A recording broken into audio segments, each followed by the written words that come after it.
voltamos a entrevistar a senadora eleita pelo PT de São Paulo, Marta Suplicy. Senadora, no primeiro bloco nós falamos sobre sua visão de mundo, sobre como a senhora chegou até a política. Queria pedir para a senhora falar sobre suas principais realizações, a começar pela Prefeitura de São Paulo, que é uma das maiores cidades do mundo, né? É a quarta do mundo, né?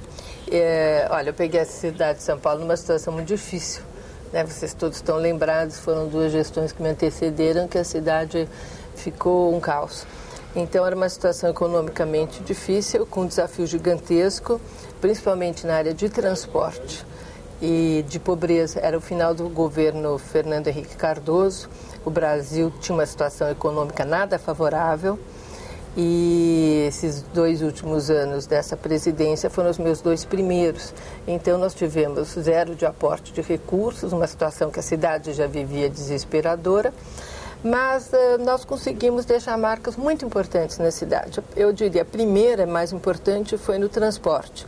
Nós tínhamos uma máfia de transporte, e com gangsters, e um transporte que não funcionava, e nós conseguimos implantar não só um transporte que passou a servir bem a população, mas o bilhete único, que nós estamos aqui falando para o Brasil todo, né? Quem não conhece o bilhete único, você compra um bilhete e você pode usá-lo durante 2 horas, agora até 3, mudando de diferentes veículos, de meios de transporte.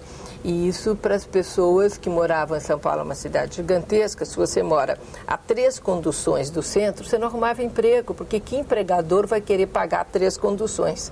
Então, isso facilitou muito o emprego de pessoas que moravam em periferias, e também uma economia de recurso grande para os comerciantes, que passaram a pagar um ticket só em vez de pagar vários bilhetes, e economia de tempo para as pessoas. Isso também foi muito importante. Então, isso, se você me perguntar de tudo que eu fiz, que eu acho que eu fiz melhor, foi isso e os corredores de ônibus em São Paulo, que realmente desafogaram o trânsito. A outra coisa importante foi o renda mínima, que foi o precursor em larga escala, né, do que hoje também virou Bolsa Família, que foi o maior programa de renda mínima, que é você dar uma renda para a família, se ela não tem até um patamar, desde que as crianças vão à escola. E foi o maior do mundo, porque São Paulo tudo é enorme.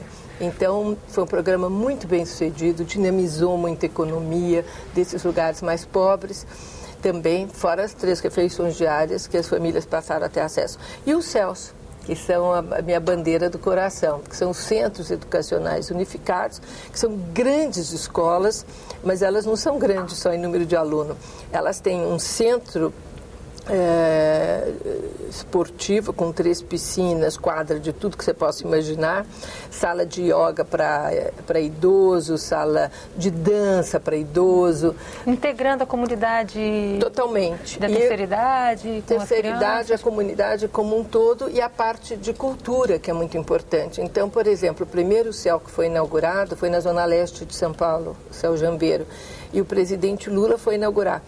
E nós fizemos uma pesquisa, primeiro para saber filhos de onde vieram aquelas crianças.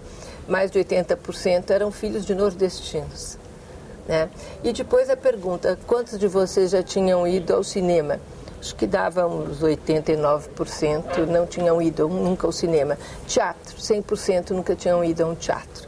E nós não fizemos qualquer teatro, nós fizemos os melhores teatros do Brasil. Foram 21 teatros criados em lugar onde as pessoas nunca tinham ido praticamente a cinema ou a teatro. Então, o impacto cultural disso foi gigantesco, né? Tanto é que diminuiu a violência nessas regiões, porque com renda mínima e a possibilidade para a juventude ter teatro e ter esporte, mudou completamente. Tinha workshop de teatro, workshop de tudo que você possa imaginar. Então, isso é a coisa que eu mais me orgulho de ter feito na cidade. Senadora, e como essa experiência prepara a senhora para assumir o Ministério do Turismo, que naquele momento, dentro do governo Lula, passava por desafios e missões, entre eles um que até hoje parece assombrar a sociedade brasileira, que é a questão dos aeroportos? Olha, quando eu vi a questão do turismo, o que mais me impressionou foi que nós não tínhamos nenhum programa que fosse de acordo com um pensamento muito claro do PT, que é como lidar para diminuir a pobreza e as dificuldades das pessoas que têm menos. E aí eu percebi que nós podíamos atuar na questão dos idosos, que foi, eu diria, a maior contribuição que eu dei no Ministério. A gente organizou muita coisa, preparamos para a disputa de Copa, Olimpíada, tudo isso. Mas o que eu mais gostei foi o programa Viajar Mais Melhor Idade. Não sei se você conhece, é um que permitiu as pessoas com mais de 60 anos usarem do crédito consignado. E a gente juntou vários hotéis, uma rede enorme de hotéis no Brasil, que na época sazonal com menos frequência faziam preços muito baixos junto com as companhias de aviação para que as pessoas de mais idade pudessem conhecer o Brasil.